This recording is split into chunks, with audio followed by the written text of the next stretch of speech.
This call will be recorded. John, that was your notification that this call is being recorded. Did you hear that? Yes, I did. And I should say John Wright, not John Malloy. This is my brother John. Not John Malloy, not Cleveland. This is Des Moines John. So, dude, I got to tell you real quick, dude. So I walk into El Corcel, where I'm gonna record, and dude, I'm already a little depressed. It's 4th of July, and I got nothing going on. And I walk in, and it's pretty dead. But there's a guy at the bar, and he goes, "Oh, you're going to prove me wrong." I go, "Yeah, how's that?" He goes, "Well, I told them you're not going to get any business. Everyone's with their friends or family today, or loved ones." And I was like, "That is true. That is true." Um, but yes, so dude, you were going to talk about the Odyssey. Correct. Okay, cool. So yeah, it's July 4th.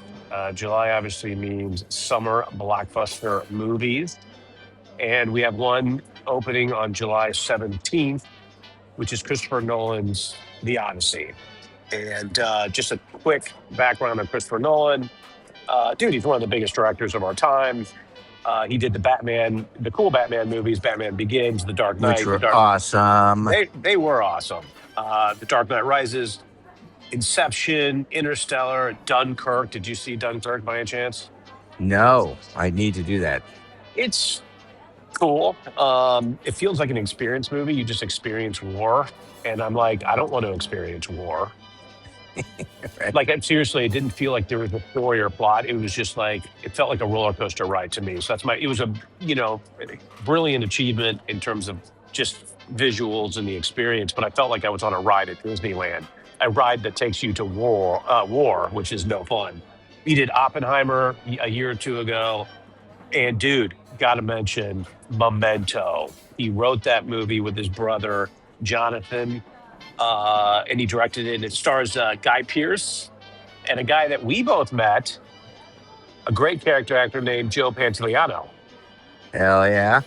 And how did you meet that guy again? He was doing a tour for mental health, had a movie out, and stopped through the Quad Cities to show his movie. Killer. And you're a doctor. You met him. I met him at a film festival, and then I met him at Sedona Film Festival, and then I met him again, which is weird. So that's 2-1. So if this was a soccer match, I would win. I met him at Celebrity Ski Fest, which was the reality TV show that I did, and it was up in Utah. And that was Bobby Kennedy's event for clean water, and all these celebrities were there. Larry David was there, Julia Louise-Dreyfus, and Joey Pants was there. And dude, I was able to say to him, "We've met before." Yeah, it's awesome. But anyway, dude. So, dude, you were saying. So, you tell me about Homer's The Odyssey and what we should know before walking into the theater to see The Odyssey, directed by Christopher Nolan. What should we know? What will give us a greater appreciation as we walk into that movie? Yeah, so first of all, if you know nothing, I'm sure it's going to be awesome. But it's based on the author Homer, not Homer Simpson. Right. And just to give you an idea of time, like when I have a timeline, if you take 0, which I can never remember if that's when Christ died or was born, but I think it died. So go back, 0 is the peak of Rome in history. Go back 500 years. That's kind of close to the peak of, getting there to the peak of Greek. This story is like 600 BCE. So this is just these little teeny kingdoms in the Greek area. And the same with Rome, was just a teeny little Greek kingdom. And they were always fighting, we want this land, whatever. But they have little kings, and this is before nuclear bombs. Just kidding. Yes. So anyway, basically the Aegean Sea, Greek. If you go across, that's where I think modern Yugoslavia is, and Turkey and all that stuff. But they were all kind of Greek little kingdoms. So the only history we have of this is Homer's poems. Wow. That's all we have. Now, interestingly, so the Battle of Troy, no one even knew if it existed, but some archaeologists, I think literally like in the 90s, discovered the site and found weapons. And, so they had spears and, they were in the Iron Age. So this was probably just another little skirmish between, Athens, Sparta, and Troy. And they went after him because God knows what they did. But the poem says it was started by the Helen of Troy, the wife of the Spartan king, who absconded off to Troy. Typical. Not sure if no kidding. It's not sure if it was kidnapped or she just fell in love or who knows. But anyway, that's according to the poem. That's how it started. So now, when you say according to the poem, do you mean the Odyssey or just both? Okay, so is the Odyssey a poem? Yes, Odyssey, and the other big book that Homer wrote was the Iliad. Cool. So the Iliad, which I listened to on cassette tape. Ouch. I know, when I was like in my early 30s. That's the story of the actual war. Okay. So Helen's been taken. The Athenians, the Spartans, and others go to war with Troy. Now, of course, the Trojan horse is the famous thing from Troy, right? Yes. So they present this gift, and hey, and they're like, yay, and then all these people come out and kill the Trojans. So the Trojans lose. But anyway, that's the Iliad. That's the story of that battle. The thing is, when Christopher Nolan says I'm doing the Odyssey, I don't know. Maybe he's going to mix in a little Iliad. Maybe he's going to talk a little about the war. Who knows? We're talking about the Battle of Troy.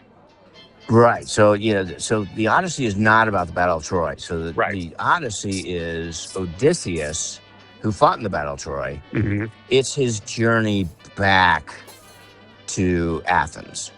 I think it's Athens. Anyway, back to his home. Yeah. And it's full of adventures. It's just an adventure. So I read that in 8th grade. And it's just, all I remember is the great freaking adventures. That's the entire thing. I don't remember the Odyssey doing anything with the politics, of the war, going back, but they may have. This is 8th grade. That was like, several years ago. Right. But it's just these great adventures. And I'll just give one awesome hint. There's these thing called Sirens, and they're beautiful women who sing so beautifully that they're on an island. Ships cannot resist her, and they go and crash. So they purposely destroy all these ships. And Odysseus decides he wants to hear them, and you'll see how he figures that out. How he can hear them without destroying his ship. So that's a cool story. And there's there's monsters. It's just a great story. And Christopher Nolan apparently he used as little CGI as he could. Oh. He went out with ships in the freaking sea and filmed all this stuff. I mean, so it's pretty cool. That's awesome, dude. Oh yeah, it's fantastic. So that's really, that's so the only part I think I saw might be in it. So Agamemnon is the king of Athens, I think, and then Helen is the wife of the king of Sparta. So again, remember, this is not the Greece you think of, philosophy and math and all the great stuff they did. No, this is like when they were just barbarians. They were just little kingdoms. They eventually, become this amazing society, but they still fought against each other all the time. But then, of course, Rome took them over, and then that was the end of that. But yeah, that's really the basics. I mean, that's just a little added, what the story is. Interesting. Well, I wonder if that's what if that's what he's going to follow. I mean, it's called the Odyssey. It's not called the Iliad. So I guess this is going to be this guy's... It'll definitely be the majority Odyssey. But maybe, who knows? Maybe they show the end of the war, or who knows? The trailer, which, oh my God, the trailer literally just came up on TV right here at El Porcel, and it's in Spanish. But in the trailer, and they also... Steve Brittany was saying it's like the first 14 minutes of the film or something like that. But that rings true in the trailer because they're kind of like at a bar. He's like, were you at the Battle of Troy? I think that's what he said, and they're telling stories about something that happened. So so maybe he's going to stay true to that book. Yeah. Yeah, maybe. So that's cool. Well, awesome, man. Oh, it's a Well, total adventure. I mean, I remember reading eighth grade. Reading it was an adventure. Seeing this will be amazing. and pretty understandable, even in eighth grade, reading that long poem. Probably had to be explained a little bit, but yeah, no, no, it was Does good. it rhyme? Well, it was good for a super intelligent eighth grader. Ah, I assume so. Oh Uh, yeah, it is poetic. I mean, yeah, cool. Well, did you see Brad Pitt in? I think that movie is called Troy. Did you see that? yes, he's a hero. I think he's Achilles, actually. Yeah, Nice. he plays Achilles. Does he And fuck up it's a good his? action film. Does Well, he? so Achilles, that's a great story. He's a Sorry. demigod. So the Oh, gods wanted to make him completely invulnerable to weapons. So they dipped him in impenetrable fluid, nice. but they had to hold him by the Achilles. So that part did not get covered. Awesome. So it's the Achilles heel. So he Loop, can be killed through his Achilles because and they he had to was dip him. killed by a character named Loophole. What? He was killed by a character named Loophole, and What's loophole? Oh, that's where we get the phrase loophole. yes, exactly. God, I just Yes, yeah. and Your knowledge is amazing. this is before nuclear weapons. But anyway, that's cool. Well, dude, I'm psyched about the movie, man. I mean, Christopher Nolan, come Oh, on. I'm super excited. Yep, it's Sweet. gonna be good, man. And now we have France and I can't remember who they're playing. Oh my God, good point. They're playing Paraguay, and that Paraguay. starts in 6 minutes. I guess they're kind of rolling out the flags right now. So, any predictions on that game match? All I can say is I haven't seen France play at all, but Eric Bannick has been watching everything. Says that France is the team to beat. They're the one. Sweet. All right, man. Well, let's watch this match, and thanks for chatting about the Odyssey. Talk soon, buddy. Later, bro. Bye. First.